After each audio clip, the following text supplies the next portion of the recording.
Hey guys, Bill coming back at you again with another video. Today we're going to take a look at the outside girls, see how they're doing this week. Did a little training on one of them. I'm going to show you the start of the 4x4 grow, a new sea of green, and then we're going to see the weights from the Mars Hydro Ad Light comparison grow.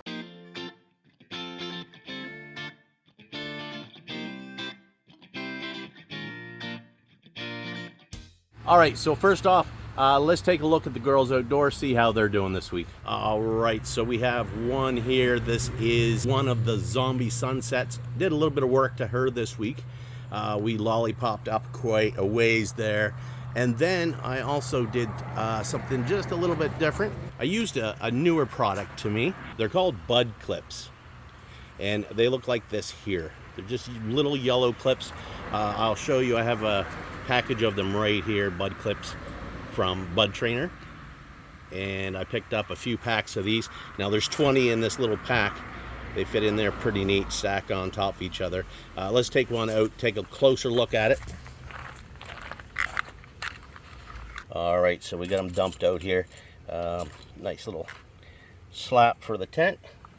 Now I've used these before in the past, but not this type. It was years ago, and I think they were first kind of starting out. Someone had an idea for them, and they were white plastic, but they weren't near this hard, and they just didn't work very well. They didn't stay where you wanted them to stay, and I tried them once and then got rid of them. Now I seen my buddy Ribby Boy from Green Magic Grows. Check him out on YouTube. He's pretty entertaining fella to watch. I really like him. So I was watching one of his videos and I seen him using them, so I thought, well, I'll give him another try. My buddy had actually bought some too, and he really liked them, so I went ahead, got a few boxes of them, and yeah, I really actually like them too. And I'll show you on the plant. I think there's like 20 or over 20 in here.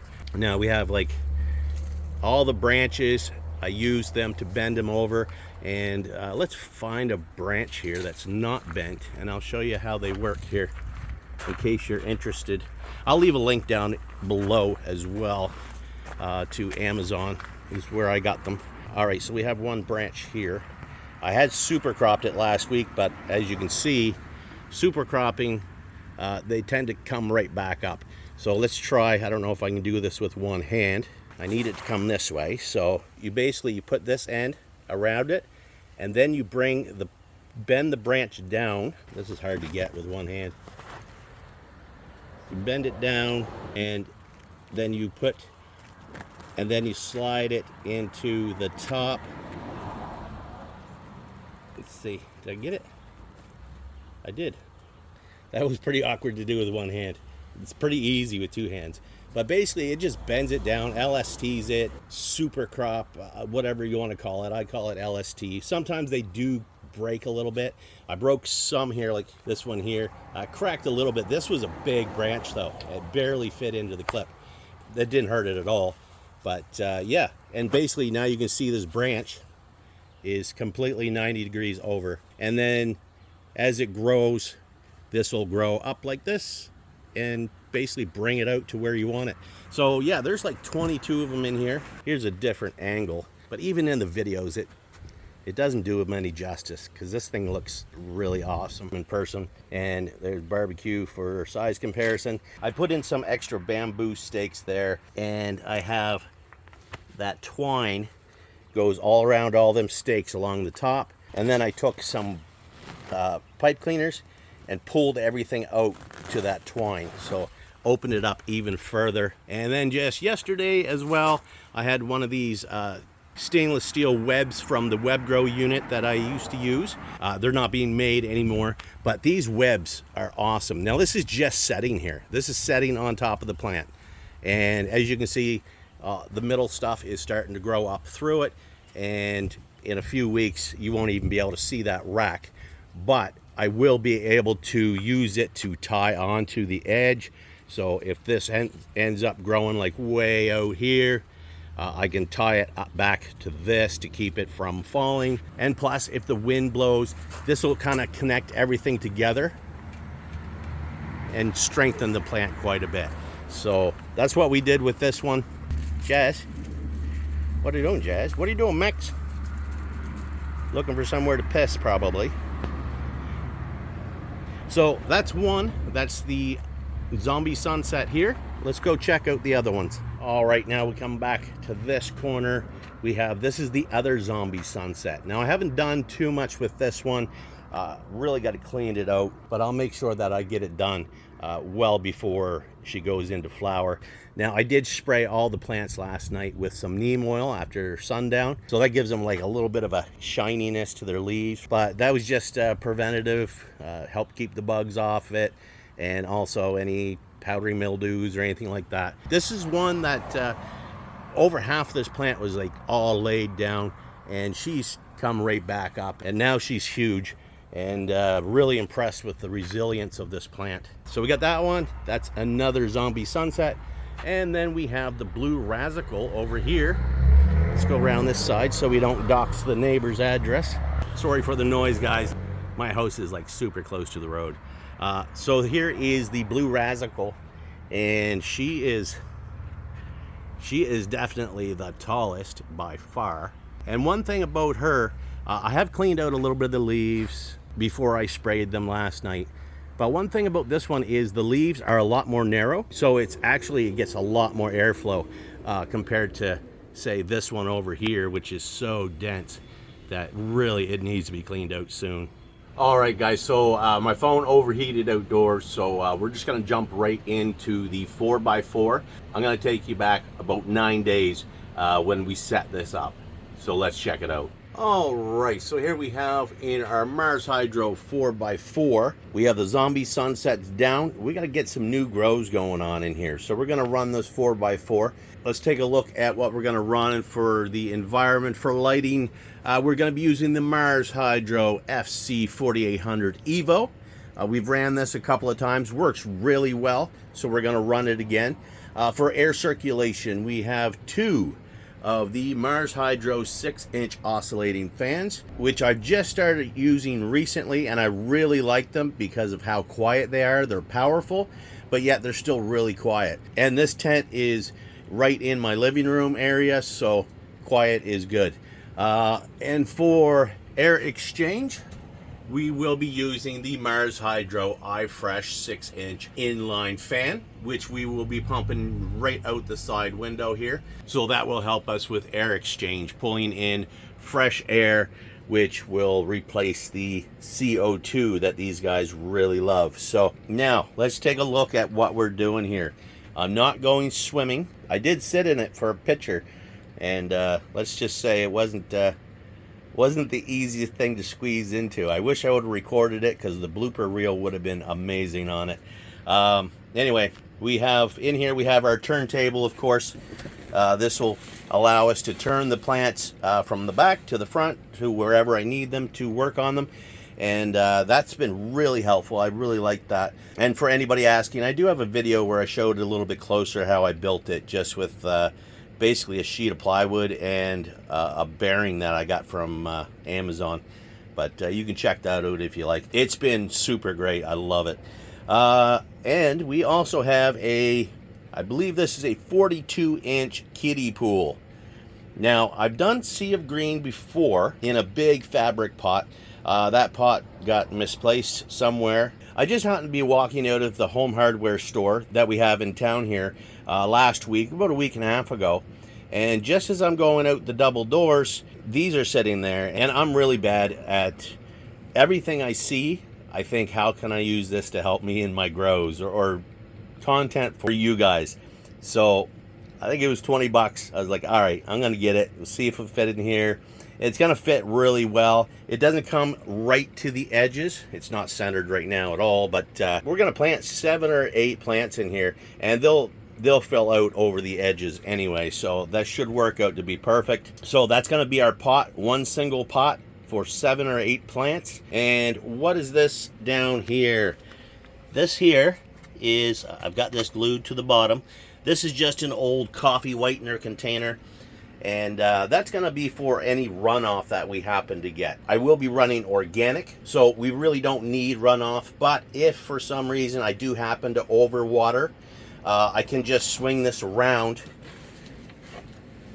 The floor is a little uneven. This is the lowest point, so I can swing it around and I'll be able to look down there where it's right on the floor. If there's any water in there, I know I overwatered. So I'll be able to vacuum that up, let it set at this angle for a minute. All the water will drain to this corner, and I can easily vacuum it out with my shop vac. So that's what we got that there for. And I just glued it to the bottom, just simply when I'm mixing in the medias, I don't get much media underneath of it because we want that setting directly on the bottom. So that's why I got it glued there. All right, what are we using for media itself? Well, one of my main staples that I use, ProMix HP with added mycorrhiza in it as well. That's going to be the main thing that we use. Now, underneath of here, I also have a bag of cocoa core. We'll be mixing some of the cocoa with it. And over in this bag, let me swing this around here. In this bag, we have some extra perlite. Now this is just perlite. I got a huge bag from Home Depot, and instead of bringing that huge bag in the house, it's out in the shed, I decided just to put enough in this bag that I'm going to use. And mixed in with that, I also have half a cup of diatomaceous earth for silica and to also help lower the chances of bugs in the grow media. As well to that, I added a half a cup of wollastonite. I'm not sure if that's exactly how you pronounce that, but this is micronized, so it's a very fine powder. It looks pretty much like diatomaceous earth, only it's kind of gray. Now this is mined, this particular stuff is mined in Ontario, but I believe they mine it all over. Now what is it? It is mostly silicon, but it also contains lots of calcium and magnesium. So that's why I decided to add it right to the soil. And I also did top dress some onto the outside plants too. It sounds like a really good product to use. And Dr. Bruce Bugbee, I guess they use this in their feed mix as well. So should be really good stuff if they're using it. So we got half a cup of that in there. Now the silica is like giving your plants a multivitamin. It helps keep them strong. It builds up the cell wall structures, makes them tougher. So your plants are going to be stronger. Your branches are going to be stronger. And not only physically stronger, it's also going to help them when it comes to protecting it from environmental stresses, whether it's too hot, too cold, too humid, too dry. If you do happen to overfeed it, it just makes everything stronger and kind of gives it a boost. And also, as well as funguses, diseases, it helps to prevent that, and pests as well. So silica, it is like a super multivitamin for these guys. We're going to add that in there. We'll mix that with the cocoa and the ProMix. And here is our nutrients. We have 3 cups. This is Gaia Green Organic Nutrients. Looks kind of like ash with a little bit of granular stuff in there. And doesn't smell super great if you get right down in it, but I guess you shouldn't be breathing it in anyway. But I have a cup and a half of the 444, which is your all-purpose nutrient. And I also added to that a cup and a half of the Bloom Gaia Green, which is 284 NPK, and it has everything you need, and that should be enough to get us well into flower. So we're going to mix that right in with our grow media, and that's it. So we're going to go ahead and do that today. Now I do have clones ready to go. I may put them in right today. I know people say to let it set, let the organics start to break down a little bit, but last time I did this, I added them right away, right after I mixed it, and they did fantastic. So yeah, we'll have to see after I get this mixed up if I decide to put the plants in today or wait and put them in next week. So I'm gonna go ahead, set you guys up on the tripod, and I'm just gonna get everything all mixed up here. We'll just fast forward through it. You don't need to see the whole process in real time. Pretty basic, mixing stuff together in a swimming pool in the middle of your living room. Everybody does it. So let's get at it.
All right, guys, so we are back. It is a few days later, and I pulled my clones out of the other room, and we're ready to put these in now.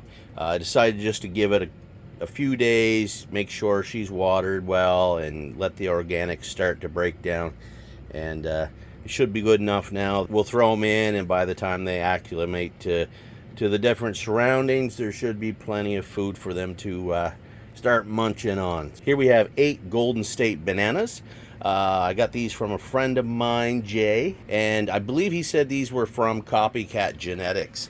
Now, the other day, they were quite high. These are lower now. I cut all the tops off. They were way up here, but very stretched out because I had them in the 3x3 with very low light, and that caused them to stretch. So instead of starting off with stretchy plants, we cut them down a little bit, and they're all pretty close to the same height. You can see each one was topped. Some of them are a little better developed than others, but they're all topped and cut down to pretty much the same height. So I think they're ready to go.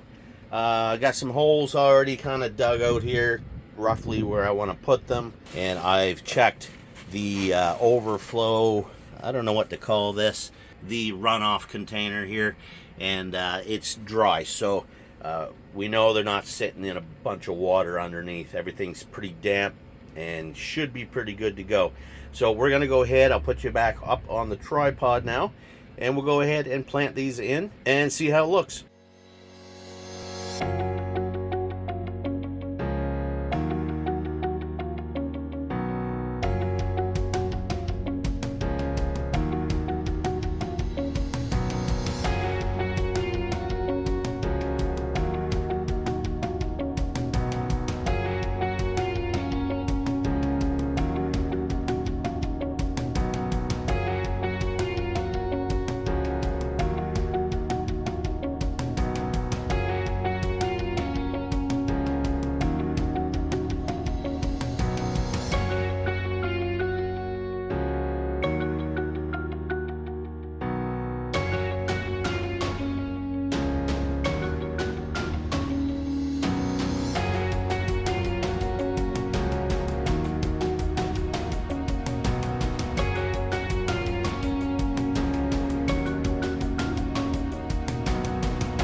Alright, so there we have it.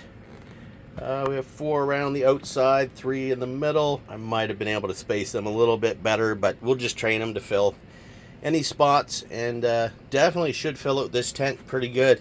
The Condensate bananas, my friend, he's just flipping his into flower now, and beautiful plants, so I'm really anxious to see how they turn out. So be sure to come back next week. They should be bounced back pretty good by then, so yeah, we'll take a look at them at that point. Okay, so that video was done, I think, 9 days ago, is when I put them into the ground. So let's take a look at them today, see how much they've grown in 9 days. All right, there they are. Quite a lot of growth.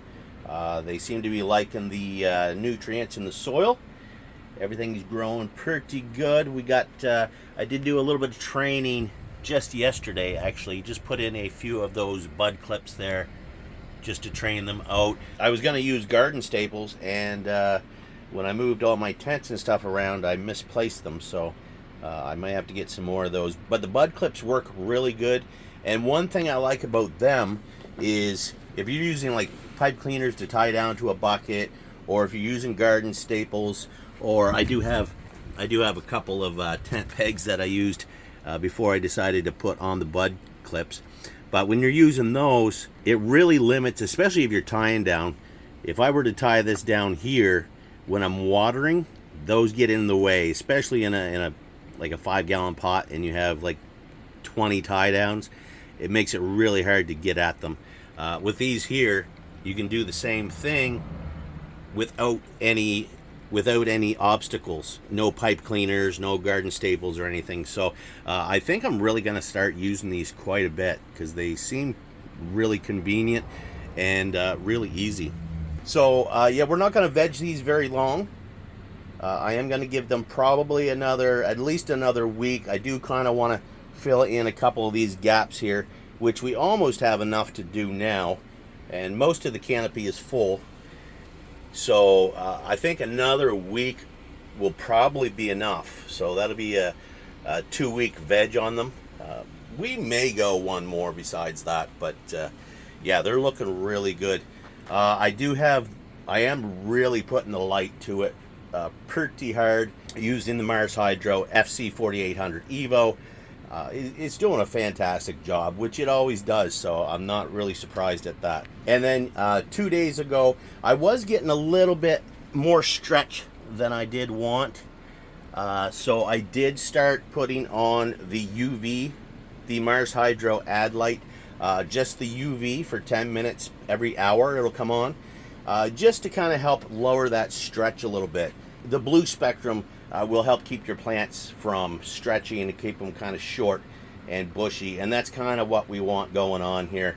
So I do have that turned on as well, and it does seem to be working. I've noticed just in the last couple of days, the tops, the very tops, we're getting less stretch, so that seems to be working really well. All right, guys, I was going to add the Ad Light comparison grow weights to this video, but we're already at 30 minutes.